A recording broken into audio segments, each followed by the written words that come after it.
មុនពេលជីវិតរបស់មីងឡាឈានដល់ដំណាក់កាលដ៏លំបាកដែលបង្កឡើងដោយអំពើប្រពន្ធចុងប្តីគេអាចរំលឹកត្រឡប់ទៅមើលខ្សែជីវិតដ៏សាមញ្ញប៉ុន្តែពោរពេញដោយក្តីស្រឡាញ់របស់គាត់ជាមួយពូកៃ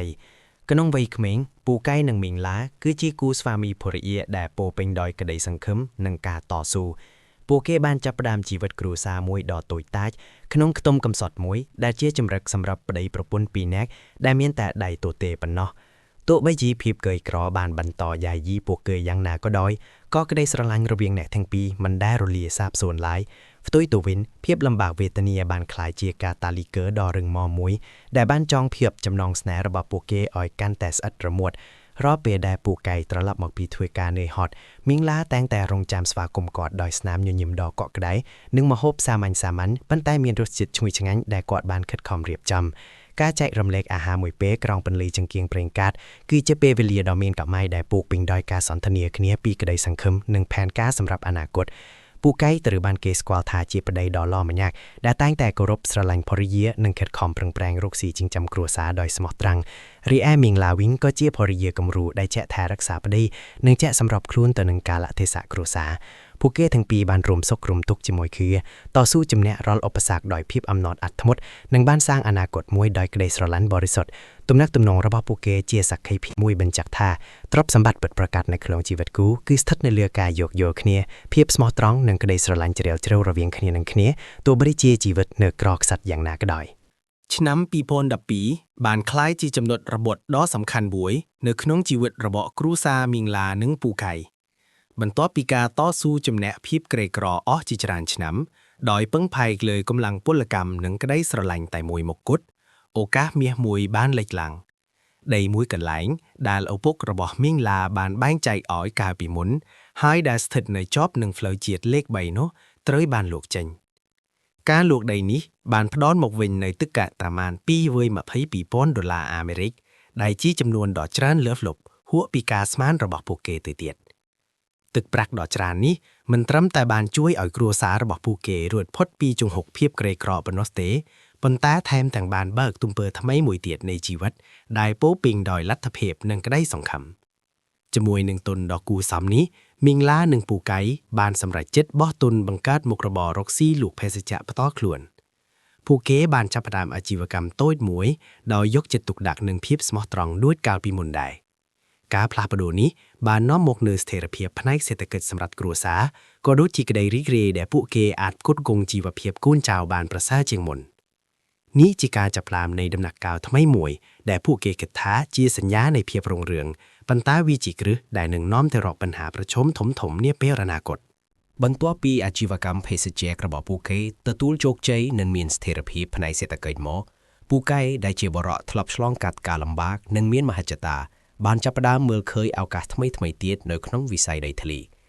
ការលួចដីឪពុកក្មេករបស់គាត់កាលពីមុនបានបង្ហាញឲ្យគាត់ឃើញពីសក្តានុពលដ៏ធំធេងនៃចំនួននេះ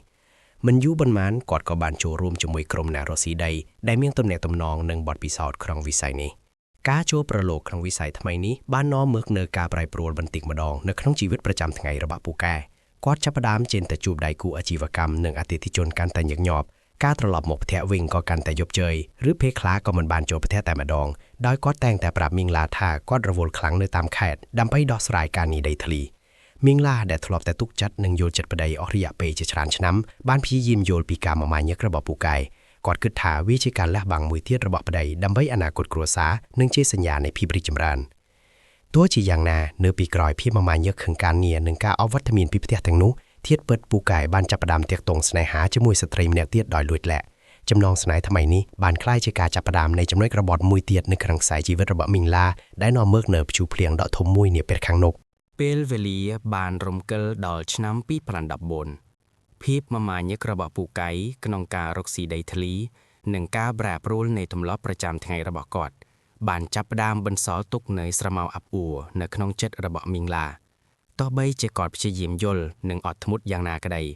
ក៏នៅឆ្នាំនេះមីងឡាបានចាប់ផ្ដើមមានអារម្មណ៍ថប់ក្នុងទ្រូងនៅភាពមិនស្រណុកសុខស្រួលមួយដែលមិនធ្លាប់មានពីមុនមកវាហាក់ដូចជាមានអ្វីមួយកំពុងរំខានដល់សន្តិភាពខាងក្នុងរបស់គាត់ភាពថប់បារម្ភនេះមិនមែនត្រឹមតែជារឿងអារម្មណ៍ប៉ុណ្ណោះទេ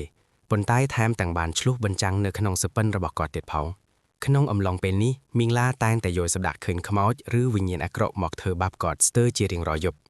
សុបិនទាំងនោះពោរពេញទៅដោយភាពភ័យខ្លាចភាពឈឺចាប់និងអារម្មណ៍គ្មានទីពឹងដែលបានធ្វើឲ្យគាត់ភ្ញាក់ពីដំណេកទាំងដង្ហើមញាប់ញ័រនិងខ្លួនប្រាណបែកញើសជោគគាត់ព្យាយាមរកមូលហេតុនៃសុបិនអាក្រក់ទាំងនេះប៉ុន្តែมันអាចរកចម្លើយបានច្បាស់លាស់ឡើយមីងឡាគ្រាន់តែមានអារម្មណ៍ថាជីវិតគ្រួសាររបស់គាត់កំពុងតែមានអ្វីមួយខុសប្រក្រតីហើយភាពកក់ក្ដៅដែលធ្លាប់មានពីមុនមកកំពុងតែរលាយបាត់ទៅបន្តិចម្ដងអារម្មណ៍ទាំងនេះបានក្លាយជាសញ្ញាដំបូងនៃវិបត្តិផ្លូវចិត្តនិងផ្លូវកាយដែលកំពុងតែត្រៀមខ្លួនមកយាយីជីវិតគាត់នៅពេលដែលការពិតដ៏ឈឺចាប់ត្រូវបានលាតត្រដាងភាពថប់អារម្មណ៍ដែលបានញ៉ាំញីមីងឡាកាន់តែអាក្រក់ទៅរាងកាយរបស់គាត់ចាប់ផ្ដើមបង្ហាញរោគសញ្ញាដែលមិនធ្លាប់មានពីមុនមកដូចជាការឈឺក្បាលប្រកាំងញឹកញាប់គេងមិនលក់ស្រួលនិងអារម្មណ៍ធ្ងន់ខ្លួនប្រាណជានិច្ចក្រៅពីបញ្ហាសុខភាពប្រកាសដែលពូកែរោគបានពីជំនួយដីធ្លីហាក់ដូចជាមិនដែលសល់ចប់ដៃតលតែសោះភាពមិនប្រក្រតីទាំងនេះរួមផ្សំនឹងការសង្ស័យចំពោះការប្រែប្រួលរបស់ប្តីបានធ្វើឲ្យមីងឡាកាន់តែមានការសង្ស័យនិងមិនស្រណុកក្នុងចិត្តគាត់បានចាប់ផ្ដើមសង្កេតឃើញថាពូកែកាន់តែមានអត្ថាកំបាំងហើយជៀសវាងការសន្ទនាគ្នាពីបញ្ហាផ្ទាល់ខ្លួននិងហិរញ្ញវត្ថុគ្រួសារដោយមិនអាចទ្រាំទ្រនឹងភាពស្រពេចស្ពិលទាំងនេះតទៅទៀតមីងឡាបានសម្រេចចិត្តស្វែងរកការបញ្យល់ពីកន្លែងណាផ្សេងគាត់បានទៅជួបគ្រូទាម្នាក់ដែលល្បីល្បាញថាមានសមត្ថភាពមើលឃើញរឿងអតីតបច្ចុប្បន្ននិងអនាគតគ្រូទានោះបានចាប់ផ្ដើមពិនិត្យមើលបាតដៃនិងមុខមាត់របស់មីងឡារួចក៏ចាប់ផ្ដើមនិយាយបណ្ដាដោយទឹកមុខមើងម៉ាត់គ្រូទាបានថ្លែងថាមីងឡាអើយជីវិតមីងកំពុងតែត្រូវរឿងមិនល្អហើយមីងកំពុងតែត្រូវគេធ្វើអំពើធ្មប់ចាមកលើមីងឲ្យមីងឈឺថ្កាត់មិនសប្បាយចិត្តពាក្យទាំងនេះបានធ្វើឲ្យមីងឡាព្រឺសម្បូរបន្ទាប់មកគ្រូទាក៏បានបន្តថាមូលហេតុនៃការធ្វើអំពើនេះគឺបណ្ដាលមកពីពូកែជាប្តីរបស់គាត់បានលួចលាក់មានទំនាក់ទំនងស្នេហាជាមួយស្ត្រីម្នាក់ទៀតដែលជាអ្នកចាត់ចែងឲ្យមានការធ្វើអំពើនេះឡើងទោះបីជាគ្រូទាបានបញ្ជាក់យ៉ាងច្បាស់លាស់ពីការពិតតឈឺចាប់ក៏ដោយក៏មីងឡានៅតែមានអារម្មណ៍មិនជឿសោះអស់រយៈពេលជាច្រើនឆ្នាំមកនេះក៏តែងតែជឿចាស់លើប្តីដោយអស់ពីចិត្តរូបភាពរបស់ពូកែដែលជាបុរសល្អស្មោះត្រង់និងស្រឡាញ់គ្រួសារគឺជារូបភាពដែលបានដកជាប់ក្នុងចិត្តគាត់ជានិច្ចដូច្នេះការចោទប្រកាន់ថានាងត្រូវគេធ្វើអំពើធ្មប់ហើយប្តីរបស់នាងមានស្រីបានធ្វើឲ្យមីងឡាមានអារម្មណ៍ដូចជាត្រូវបានបោះជួលទៅក្នុងភោគជ្រោយនៃធៀបវង្វេងស្មារតីនិងការបដិសេធការពិតគាត់បានចាក់ចេញពីផ្ទះគ្រូទាទាំងចិត្តនៅតាររៈហើយការពិតដែលគាត់ត្រូវប្រឈមមុខគឺនៅឆ្ងាយពីការយល់ឃើញរបស់គាត់នៅពេលនោះនៅឡើយយប់មួយក្រោយពីការទៅជួបគ្រូទាលើកដំបូងដែលពោពេញដោយភាពងឿងឆ្ងល់ពូកែបានត្រឡប់មកផ្ទះវិញក្នុងសភាពស្រវឹងជោគជាមគាត់បានដើររេចូលមកក្នុងផ្ទះហើយដួលទៅលើគ្រែដោយមិនបាននិយាយស្ដីអ្វីមួយម៉ាត់ទៅកាន់មីងឡាឡើយមីងឡាដែលនៅតែមានចិត្តរេចំពោះពាក្យសម្ដីរបស់គ្រូទាយបានព្យាយាមសម្លឹងមើលប្តីទាំងចិត្តលីឡំដោយក្តីព្រួយបារម្ភនិងសេចក្តីស្រឡាញ់ដែលធ្លាប់មានគាត់បានដើរទៅជិតហើយជួយរៀបចំដោះសម្លៀកបំពាក់ពូកែបែបប្រឡាក់ប្រឡុកទៅដោយក្លិនស្រាព្រមទាំងយកខោអាវទាំងនោះទៅដាក់ទុកដើម្បីបោកគុកនៅថ្ងៃស្អែកខណៈពេលដែលមីងឡាកំពុងរៀបចំរបស់របរនៅក្នុងកាតាបរបស់ពូកែគាត់បានប្រទះឃើញវត្ថុពីរយ៉ាងដែលបានធ្វើឲ្យចិត្តរបស់គាត់ត្រីរង្គោះរង្គើជាខ្លាំងទី1គឺស្នាមក្រែមប្រតាក់កឡាលើអាវករបស់ពូកែដែលមិនមែនជាពណ៌ក្រែមដែលគាត់ធ្លាប់ប្រើទី2គឺក្រមួនតូចមួយដុំដែលមានរាងចម្លែកត្រូវបានលាក់ទុកយ៉ាងប្រយ័ត្នប្រយែងនៅក្នុងហោប៉ៅកាតាបនោះស្នាមក្រែមនេះបានធ្វើឲ្យចិត្តរបស់មីឡាញមាត់តែត្រឹករីឯក្រមួននោះវិញបានរំលឹកគាត់ទៅដល់ពាក្យសម្ដីរបស់គ្រូទាយដែលនិយាយអំពីអំពើធ្មប់ចាមភាពស្រពេកស្រពើនិងការបដិសេធការពិតដែលធ្លាប់មាននៅក្នុងចិត្តរបស់មីងឡាបានចាប់ផ្ដើមរលាយបាត់ទៅបន្តិចម្ដង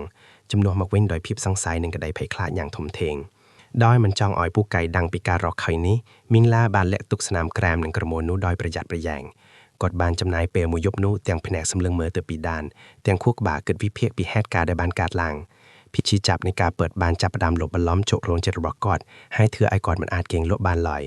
ព្រឹកឡើងដោយមិនអាចទ្រាំទ្រនឹងភាពស្រពេចស្រពើនិងភ័ក្រស្ដែងដែលបានរកឃើញមីងឡាបានសម្រេចចិត្តទៅកាន់ផ្ទះគ្រូទាយនោះជាលើកទី2ដោយសង្ឃឹមថានឹងទទួលបានការបកស្រាយច្បាស់លាស់មួយដើម្បីបំបត្តិភាពមិនទើសង្ស័យនៅក្នុងចិត្តព្រឹកថ្ងៃបន្ទាប់មីងឡាបានត្រឡប់ទៅផ្ទះគ្រូទាយនោះជាលើកទី2ទាំងចិត្តលាយឡំដោយក្តីបារម្ភភ័យខ្លាចនិងភាពឈឺចាប់ដែលបណ្ដាលមកពីភ័ស្តុតាងដែលនាងបានរកឃើញពេលទៅដល់នាងបានហុចក្រមួនតូចមួយដុំដែលនាងបានលើកទុកនោះទៅឲ្យគ្រូទាយមើលគ្រូទាយបានចាប់ក្រមួននោះមកកាន់ដោយប្រុងប្រយ័ត្ន រួចពិនិត្យមើលវាដោយទឹកមុខម៉ាមជាងមុនបន្ទាប់ពីស្ងៀមស្ងាត់មួយសន្ទុះគ្រូទាក៏ចាប់ផ្ដើមបោះស្រាយគ្រូទាបានថ្លែងដោយសំឡេងទាបៗថាមីងឡាអើយក្រុមនេះគឺពិតជាក្រុមអំពើមែនវាជាអំពើធ្មប់ចាមដែលគេដាក់នៅក្រោមខោអាវប្តីរបស់មីងដោយមានបំណងអាក្រក់ពាក្យខាងនេះបានធ្វើឲ្យមីងឡាញាស់ខ្លួនប្រាណគ្រូទាក៏បានបន្តពន្យល់ពីគោលបំណងពិតប្រាកដនៃអំពើនេះថាស្រីចុងរបស់ប្តីមីងនាងចង់ឲ្យមីងត្រូវអំពើធ្មប់នេះធ្វើឲ្យមីងស្អប់ពូកែជាប្តីរបស់មីងចាប់ផ្ដើមខឹងរឿងតូចតាចហើយចុងក្រោយបងអស់គឺឲ្យមីងខ្លួនឯងជាអ្នកសុំពូកែលេងលះគ្នាដើម្បីនាងអាចចូលមកជំនួសកម្លាំងរបស់មីងបានដោយស្របច្បាប់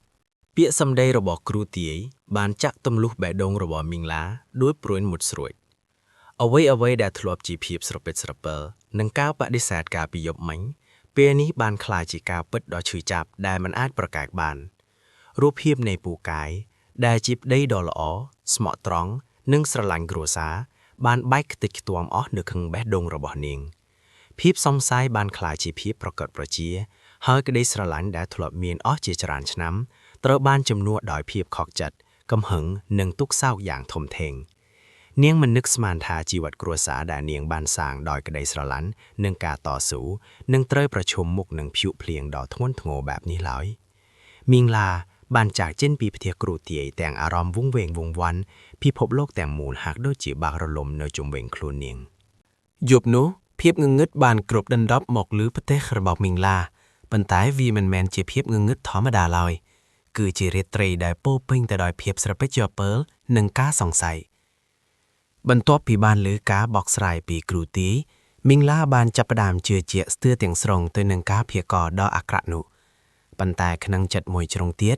នាងនៅតែចង់បានការបញ្យល់ដ៏ច្បាស់លាស់ពីប្តីរបស់នាងផ្ទាល់មិនយូរប៉ុន្មានពូកែក៏បានត្រឡប់មកផ្ទះវិញដោយមានទឹកមុខធម្មតាហាក់ដូចជាគ្មានរឿងអ្វីកើតឡើងមីងឡាដែលទ្រាំទ្រនឹងភាពឈឺចាប់និងការសង្ស័យមិនបានសម្រេចចិត្តសួរប្តីរបស់នាងដោយត្រង់ទឹកមុខរបស់នាងពោរពេញទៅដោយភាពតានតឹងនិងភាពខកចិត្តនាងបានថ្លែងទៅកាន់ពូកែថាពូកែខ្ញុំសុំសួរឯងមួយម៉ាត់ថាតើឯងមានតាក់ទងស្រីណាទេពូកែហាក់ដូចជាភ្ញាក់អល់បន្តិចនឹងសំណួរនេះរួចក៏ឆ្លើយតបវិញដោយទឹកមុខមើងម៉ាត់ថាម៉េចក៏ឯងសួរអញ្ចឹងខ្ញុំមិនដែលមានស្រីញីឯណាទេឯងនិយាយរឿងអីនេះពាក្យសម្ដីរបស់ពូកែបានធ្វើឲ្យមីងឡាកាន់តែមានការឈឺចាប់និងខឹងសម្បាព្រោះវាផ្ទុយស្រឡះពីផុសតាំងដែលនាងបានរកឃើញនិងការបកស្រាយរបស់គ្រូទាយខណៈពេលដែលអ្នកទាំងពីរកំពុងតែឆ្លោះប្រកែកគ្នាដោយពាក្យសម្ដីស្រាប់តែទូរស័ព្ទដៃរបស់ពូកែដែលដាក់លើតុបានរតិឡើងពូកែបានព្យាយាមទៅលើកប៉ុន្តែមីងឡាលឿនជាងនាងបានស្ទុះទៅចាប់ទូរស័ព្ទនោះមកលើកដោយខ្លួនឯងនៅពេលដែលនាងដាក់ទូរស័ព្ទទៅត្រចៀកសំឡេងនារីម្នាក់បានបន្លឺឡើងយ៉ាងច្បាស់លាស់ថាអូនមេក៏បងមិនមកដេកជាមួយអូនសោះអូនអត់ឃើញបងសោះហើយអូនក៏អស់លុយចាយហើយដែរ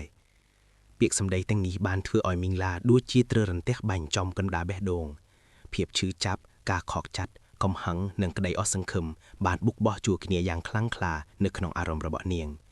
រាល់ការបដិសេធនិងពាក្យកុហករបស់ពូកែកាលពីមុនបានក្លាយជាការពិតដ៏ជូរចត់ដែលលាតត្រដាងនៅចំពោះមុខនាងមីងឡាបានស្រែកទាំងកំហឹងទៅកាន់ពូកែថាឯងមើលនេះឬជាអ្វីដែលឯងហៅថាគ្មានស្រីញីឯណាឯងហ៊ានកុហកក្លៀមយ៉ាងនេះទៅកើតឬពេលនោះពូកែស្រាប់តែប្រែជាស្លេកមុខហើយព្យាយាមដណ្ដើមទូរស័ព្ទពីមីងឡាភាពតានតឹងបានកើនឡើងដល់កម្រិតកំពូលហើយការឆ្លោះប្រកែកគ្នារវាងអ្នកទាំងពីរបានផ្ទុះឡើងយ៉ាងខ្លាំងក្លាដូចជាព្យុះដែលកំពុងតែបោកជីវិតគ្រួសាររបស់ពួកគេឲ្យរង្គោះរង្គើយប់នោះមិនមែនជាការបញ្ចប់នៃភាពឈឺចាប់នោះទេតែវាគ្រាន់តែជាការចាប់ផ្ដើមនៃសង្គ្រាមអារម្មណ៍ដែលនឹងត្រូវបន្តទៅមុខទៀតបន្ទាប់ពីការឆ្លោះប្រកែកគ្នាដ៏ក្តៅគគុកនិងការលាតត្រដាងនៃការពិតដ៏ជូរចត់តាមរយៈទូរស័ព្ទនោះពូកែដែលពោរពេញដោយកំហឹងនិងភាពអាម៉ាស់បានស្ទុះចេញពីផ្ទះទៅកាន់រថយន្តរបស់គាត់បានបើករថយន្តចេញទៅយ៉ាងលឿនទាំងកណ្ដាលរាត្រីដ៏ស្ងាត់ជ្រងំ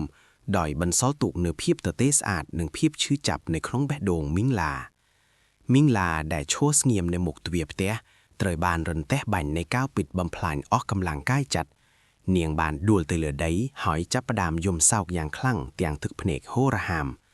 រាល់ក្តីស្រឡាញ់ជំនឿទុកចិត្តនិងក្តីសង្ឃឹមដែលនាងបានសាងជាមួយប្តីអស់ជាច្រើនឆ្នាំហាក់ដូចជាត្រូវបែកខ្ទេចខ្តាមអស់ក្នុងមួយប៉ព្រិកភ្នែកយប់នោះគឺជាយប់ដ៏វែងឆ្ងាយដែលពោរពេញដោយទុក្ខសោកនិងការឈឺចាប់ដែលមិនអាចបំភ្លេចបាន ច្រើនថ្ងៃក្រោយមកពូកាយមិនដែលបានត្រឡប់មកផ្ទះវិញម្ដងណាឡើយទូរស័ព្ទរបស់គាត់ក៏មិនអាចតាក់ទងបានហើយជីវិតរបស់មីងឡាហាក់ដូចជាត្រូវជាប់គាំងនៅក្នុងភាពឯកការនិងការភ័យខ្លាចភាពព្រួយបារម្ភរបស់នាងមិនមែនត្រឹមតែរឿងប្តីមានស្រីប៉ុណ្ណោះទេប៉ុន្តែនាងបានចាប់ផ្ដើមដឹងថាទ្រព្យសម្បត្តិទាំងអស់ដែលពួកគេបានសាងរួមគ្នាទាំងប្រាកាសមាសពេជ្រនិងរថយន្តគឺសុទ្ធតែស្ថិតក្រោមការគ្រប់គ្រងរបស់ពូកែតែម្នាក់ឯងគាត់ជាអ្នកទុកដាក់និងចាត់ចែងគ្រប់យ៉ាងដោយមិនដែលឲ្យមីងឡាដឹងច្បាស់ពីទីតាំងឬចំនួនពិតប្រាកដនៃទ្រព្យសម្បត្តិទាំងនោះឡើយភាពតានតឹងផ្លូវចិត្តការខកចិត្តដ៏ធំធេងនិងការព្រួយបារម្ភអំពីអនាគតគ្រួសារបានធ្វើឲ្យមីងឡាធាក់ខ្លួនឈឺយ៉ាងធ្ងន់ធ្ងរ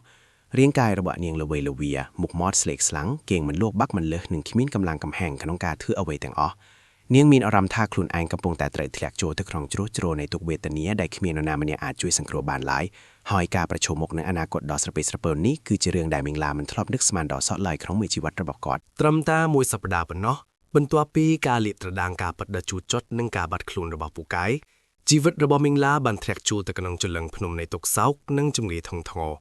រាងកាយរបស់គាត់កាន់តែទ្រុឌទ្រោមយ៉ាងឆាប់រហ័សពីមួយថ្ងៃទៅមួយថ្ងៃគាត់គ្មានកម្លាំងកំហែងតតែសោះការពិបាកចិត្តយ៉ាងខ្លាំងការខកចិត្តនិងការឈឺចាប់ដែលបង្កឡើងដោយការក្បត់របស់ប្តីបានធ្វើឲ្យគាត់បាត់បង់ចំណង់អាហារទាំងស្រុងគាត់មិនអាចបរិភោគបាយបានឬផឹកទឹកបានស្រួលឡើយរាល់ពេលដែលព្យាយាមលេបអ្វីមួយគាត់តែងតែមានអារម្មណ៍ចង់ក្អួតហើយខ្លួនប្រាណកាន់តែស្គមស្កាំងទៅមីងឡាតែងតែមានអារម្មណ៍វិលមុខឈឺក្បាលប្រកាំងកាន់តែញឹកញាប់និងគៀងមិនលក់ស្រួលសោះរាល់យប់គាត់តែងតែយកសម្ដាអាកតដដែល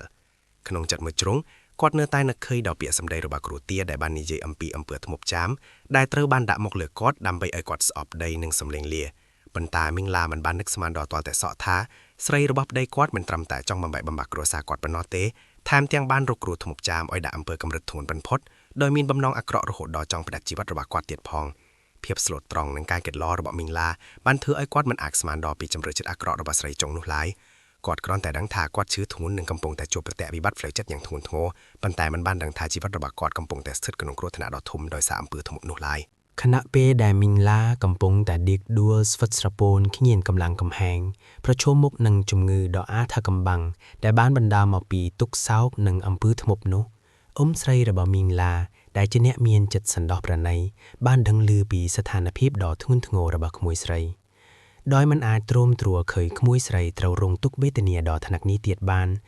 នស្រីបានសម្រេចចិត្តនាំមីងឡាទៅកាន់មន្ទីរពេទ្យជាបន្ទាន់ទោះបីជាពេលនោះមីងឡាខ្លួនឯងហាក់គ្មានកម្លាំងសូម្បីតែបម្រើខ្លួនក៏ដោយនៅឯមន្ទីរពេទ្យក្រុមគ្រូពេទ្យបានខិតខំពិនិត្យសុខភាពមីងឡាយ៉ាងយកចិត្តទុកដាក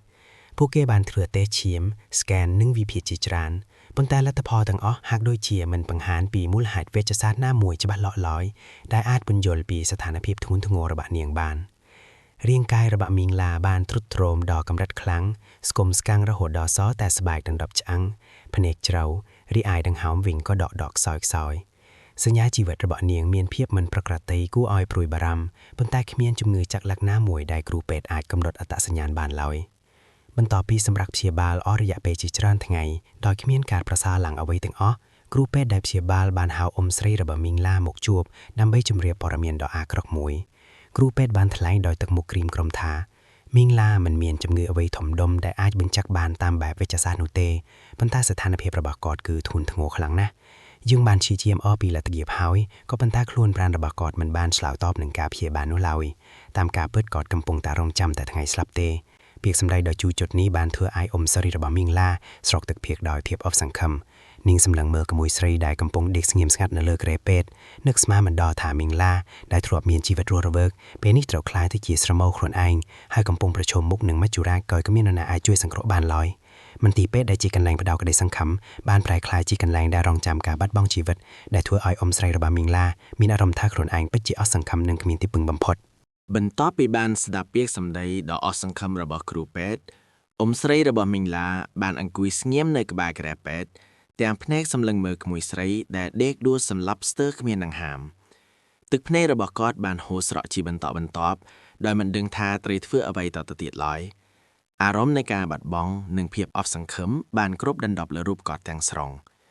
នៅពេលនោះស្ត្រីចំណាំម្នាក់ដែលជាអ្នកជិតខាងជិតស្និទ្ធនិងជាមិត្តភក្តិរបស់គ្រួសារក៏បានមកសួរសុខទុក្ខមីងឡាគាត់បានឃើញស្ថានភាពដ៏អាក្រក់របស់មីងឡានិងទឹកមុខក្រៀមក្រំរបស់ស្រី ដោយក្តីអាណិតអាសូរគាត់បានដើរមកជិតហើយចាប់ដៃអ៊ំស្រីព្រមទាំងនិយាយលួងលោមដោយសំឡេងស្រទន់ថាបងស្រីអើយកុំអស់សង្ឃឹមពេកបើទុកមីងឡានៅពេទ្យចិនគ្រាន់តែរងចាំថ្ងៃស្លាប់ទេព្រោះពេទ្យរកមិនឃើញថាគាត់ឈឺអ្វីផងបើអាចសាក់យកគាត់ត្រឡប់ទៅផ្ទះវិញសិនទៅឬរកគ្រូខ្មែរមើលខ្លះទៅក្រែងលួធានិស័យរបស់គាត់នៅរត់ខ្ញុំធ្លាប់ឮថាមានគ្រូខ្មែរម្នាក់នៅកំពង់ស្ពឺពូប៉ែណាស់អាចសាក់លបងមើលបានក្រែងលួគាត់អាចជួយក្មួយស្រីបានពាក្យសម្ដីទាំងនេះបានដាក់អារម្មណ៍អ៊ំស្រីរបស់មីងឡាឲ្យភ្ញាក់ពីភាពអស់សង្ឃឹមបន្តិចទោះបីជាគាត់មិនសូវជឿទៅលើរឿងគ្រូខ្មែរអ្វីប៉ុន្មានក៏ដោយក៏នៅពេលនេះគាត់គ្មានជំរឿអ្វីផ្សេងទៀតឡើយឱកាសចុងក្រោយដើម្បីសង្គ្រោះជីវិតក្មួយស្រីគឺស្ថិតនៅលើការសាក់លបងនៅគ្រប់មធ្យោបាយទាំងអស់ទោះបីជាវាស្ដាប់ទៅដូចជាមិនគួរឲ្យជឿក៏ដោយដោយឃើញក្មួយស្រីនៅតែដេកស្ងៀមស្ងាត់ទាំងគ្រូពេទ្យបានអស់សង្ឃឹមរួចហើយអ៊ំស្រីក៏សម្រេចចាត់ថានឹងធ្វើតាមការណែនាំនោះភាពអស់សង្ឃឹមដែលធ្លាប់តែគ្រប់ដណ្ដប់បានបន្សល់ទុកនៅផ្កាភ្លើងតូចមួយនៃក្តីសង្ឃឹមដែលជំរុញឲ្យគាត់ចាប់ផ្ដើមគិតគូរពីដំណើរទៅរកគ្រូខ្មែរនៅកំពង់ស្ពឺនេះជាការសម្រេចចិត្តអស់សង្ខានមួយដែលអាចកំណត់ជោគវាសនារបស់មីងឡានេះពេលខាងមុខដោយគ្មានការបង្អង់យូរឡើយបន្ទាប់ពីទទួលបានការណែនាំពីស្ត្រីចំណាស់ជាអ្នកជិតខាងអ៊ំស្រីរបស់មីងឡាបានសម្រេចចិត្តបញ្ចេញកម្លាំងចិត្តនិងកម្លាំងកាយយ៉ាងពេញទំហំដើម្បីនាំក្មួយស្រីចេញពីមន្ទីរពេទ្យត្រឡប់ទៅផ្ទះវិញរួចបន្តដំណើរទៅកាន់ផ្ទះគ្រូខ្មែរដល់ល្ប៊ីនៅខេត្តកំពង់ស្ពឺភ្លាមៗដំណើរផ្លូវដ៏វែងឆ្ងាយនោះពោពេញទៅដោយក្តីព្រួយបារម្ភនិងសេចក្តីអស់សង្ឃឹមប៉ុន្តែក៏លាយឡំដោយផ្កាភ្លើងតូចមួយនៃក្តីសង្ឃឹមចុងក្រោយមីងឡាត្រូវបានគេមកបោកអង្អែលនិងលើកដាក់លើរថយន្តដោយប្រុងប្រយ័ត្នព្រោះរាងកាយរបស់នាងមានសភាពទន់ខ្សោយខ្លាំងរហូតដល់មិនអាចទ្រាំទ្រង់ខ្លួនឯងបានពេលទៅដល់ផ្ទះគ្រូខ្មែរលោកគ្រូបានពិនិត្យមើលមីងឡាមួយសន្ទុះរួចក៏ងក់ក្បាលជាសញ្ញាថាគាត់យល់ពីស្ថានភាពលោកគ្រូខ្មែរដែលមានទឹកមុខមើងម៉ាត់ប៉ុន្តែក៏ពោពេញដោយក្តីមេត្តាបានចាប់ផ្ដើមរៀបចំពិធីព្យាបាលភ្លាមៗជាដំបូងលោកគ្រូបានប្រមូលរុក្ខជាតិឱសថបុរាណជាច្រើនមុខដែលគេស្គាល់ថាជាថ្នាំខ្មែរយកមកបុកលាយផ្សំគ្នារួចដាំទឹកឲ្យមីងឡាហូបទឹកថ្នាំខ្មែរដែលមានក្លិនក្រអូបឈួលត្រូវបានបង្ខំឲ្យមីងឡាផឹកបន្តិចម្ដងទោះបីជានាងមានការលំបាកក្នុងការលេបក៏ដោយក្រៅពីការប្រើប្រាស់ថ្នាំខ្មែរសម្រាប់ព្យាបាលពីខាងក្នុងលោកគ្រូក៏បានធ្វើពិធីស្រោចទឹកដ៏មានអានុភាពអស់រយៈពេល7ថ្ងៃជាប់គ្នារាល់មួយថ្ងៃលោកគ្រូបានប្រើប្រាស់ទឹកមន្តដែលបានសូត្របាលីធម៌រួចហើយស្រោចទៅលើខ្លួនប្រាណមីងឡាទាំងពេលព្រឹកនិងពេលល្ងាចរួមជាមួយនឹងការសូត្រមន្តគីថានិងធ្វើពិធីតាមបែបគ្រូខ្មែរបុរាណជាច្រើនទៀតដើម្បីបណ្ដេញវិញ្ញាណអាក្រក់និងអំពើធ្មប់ចេញពីខ្លួននាងដោយសារកម្លាំងនៃជំនឿក្តីសង្ឃឹមរបស់អ៊ំស្រីនិងការខិតខំប្រឹងប្រែងរបស់គ្រូខ្មែររួមផ្សំនឹងការតស៊ូរបស់មីងឡាខ្លួនឯងស្ថានភាពរបស់នាងបានចាប់ផ្ដើមបង្ហាញសញ្ញានៃការធូរស្រាលបន្តិចម្ដងនៅថ្ងៃទី2ឬទី3មីងឡាបានចាប់ផ្ដើមអាចបរិភោគបាយបានបន្តិចបន្តួចនិងដង្ហើមរបស់នាងក៏កាន់តែមានសភាពធម្មតាជាងមុនភាពស្លេកស្លាំងនៅលើផ្ទៃមុខរបស់នាងក៏បានប្រែប្រួលមកជាស្រស់សម្ប្រងឡើងវិញការឈឺក្បាលប្រកាំងដែលធ្លាប់តែយាយអ៊ីនាងស្ទើរជារៀងរាល់ថ្ងៃក៏បានថយចុះរីឯសុពិនអាក្រក់ដែលធ្លាប់តាមលងបន្លាចក៏ឡើងមានទៀតហើយនេះជាសញ្ញាដំបូងនៃជ័យជំនះលើអំពើអាក្រក់ដែលបានបើកទំព័រថ្មីមួយទៀតនៃជីវិតមីងឡាពីដំណាក់កាលនៃសេចក្តីស្លាប់មកកាន់ជីវិតរស់រវើកឡើងវិញបន្ទាប់ពីឆ្លងកាត់ពិធីស្រោចទឹកអស់រយៈពេលប្រមាណថ្ងៃស្ថានភាពរបស់មីងឡាបានបន្តមានការប្រសើរឡើងគួរឲ្យកត់សម្គាល់នៅថ្ងៃមួយខណៈពេលដែលលោកគ្រូខ្មែរកំពុងតែធ្វើពិធីព្យាបាលបន្ថែមស្រាប់តែមានរឿងដ៏គួរឲ្យព្រឺឆ្អឹងខ្នងបានកើតឡើងលោកគ្រូបានប្រើប្រាស់កម្លាំងវេទមន្តនិងមន្តអាគមរបស់គាត់ដើម្បីទាញយកវត្ថុអាក្រក់ចេញពីខ្លួនប្រាណមីងឡាជាបន្តបន្ទាប់លោកគ្រូបានទាញចិននៅដែកគោលតូចៗជាច្រើនក៏ដូចជាសក់ប្តីរបស់នាងមួយចំនួនដែលត្រូវបានគេដាក់បញ្ចូលទៅក្នុងខ្លួនប្រាណរបស់មីងឡាតាមរយៈអំពើធ្មប់ចាមនោះវត្ថុទាំងនេះត្រូវបានបង្ហាញឲ្យអ៊ំស្រីរបស់មីងឡាឃើញផ្ទាល់ភ្នែកដែលធ្វើឲ្យគាត់ព្រឺសម្បូរនិងកាន់តែជឿជាក់ទៅលើឥទ្ធិពលនៃអំពើអាបធ្មប់ក្រោយពីវត្ថុអាក្រក់ទាំងនោះត្រូវបានដកចេញមីងឡាបានមានអារម្មណ៍ធូរស្បើយយ៉ាងខ្លាំងភាពថប់ក្នុងទ្រូងដែលធ្លាប់តែយាយគាត់បានបាត់ទៅវិញស្ទើរតែទាំងស្រុងរីឯកម្លាំងកំហែងរបស់គាត់ក៏បានវិលត្រឡប់មកវិញបន្តិចម្ដងផងដែរគាត់អាចដកដង្ហើមបានស្រួលគេងលក់បានស្ងប់និងចាប់ផ្ដើមមានចំណង់អាហារឡើងវិញពេលនោះលោកគ្រូខ្មែរបានសម្លឹងមើលទៅមីងឡាដោយទឹកមុខមើងម៉ាត់រួចក៏ចាប់ផ្ដើមទាយពីមូលហេតុពិតប្រាកដនៃរឿងរ៉ាវទាំងអស់នេះលោកគ្រូបានថ្លែងដោយសម្លេងច្បាស់ថាមីងឡាអើយប្តីរបស់មីងគឺពូកៃគាត់មិនមែនមានស្រីតែម្នាក់នោះទេតែគាត់មានស្រីច្រើនណាស់ដែលសុទ្ធតែជាអ្នករងចាំឱកាសដើម្បីទទួលបានផលប្រយោជន៍ពីគាត់ប៉ុន្តែក្នុងចំណោមស្រីទាំងអស់នោះមានតែស្រីម្នាក់ប៉ុណ្ណោះដែលមានចិត្តខួខៅខ្លាំងរហូតដល់ទៅរកគ្រូចាមឲ្យធ្វើអំពើដាក់មីងក្នុងបំណងអាក្រក់បំផុតគឺចង់ផ្ដាច់ជីវិតរបស់មីងតែម្ដងនាងធ្វើដូច្នេះព្រោះនាងចង់បានពូកៃជាប្តីរបស់នាងតែម្នាក់ឯងនិងចង់គ្រប់គ្រងទ្រព្យសម្បត្តិទាំងអស់ដែលប្តីមីងមានពាក្យសម្ដីរបស់លោកគ្រូខ្មែរបានចាក់ទលុកបេះដូងរបស់មីងឡាយ៉ាងខ្លាំង กอดมันត្រឹមតែភ្ញាក់ផ្អើលនឹងការពិតដែលថាបដីមានស្រីច្រើនប៉ុណ្ណោះទេប៉ុន្តែថែមតែរន្ធត់ចិត្តជាខ្លាំងនៅពេលដឹងថាមាននរណាម្នាក់ព្យាយាមសម្លាប់គាត់តាមរយៈអំពើធ្មប់ចាមដ៏សាហាវនេះភាពភ័យខ្លាចការខកចិត្តនិងកំហឹងបានបុកបោះចូលគ្នានៅក្នុងអារម្មណ៍របស់មីងឡាខណៈពេលដែលគាត់ព្យាយាមទទួលយកនូវការពិតដ៏ឃោរឃៅដែលទើបតែបានលាតត្រដាងនៅចំពោះមុខជីវិតរបស់គាត់បានរួចផុតពីមាត់មច្ចរាជប៉ុន្តែសង្គ្រាមថ្មីមួយទៀតទើបតែចាប់ផ្ដើមសម្រាប់មីងឡា មួយខែក្រោយមកជីវិតរបស់មីងឡាបានចាប់ផ្ដើមវិលត្រឡប់មកសភាពធម្មតាវិញបន្តិចម្ដងទាំងកាយនិងចិត្តបានធូរស្បើយយ៉ាងខ្លាំងបន្ទាប់ពីបានទទួលការព្យាបាលពីលោកគ្រូខ្មែរកម្លាំងកំហែងរបស់នាងបានធ្វើមកវិញស្ទើរតែពេញលេញ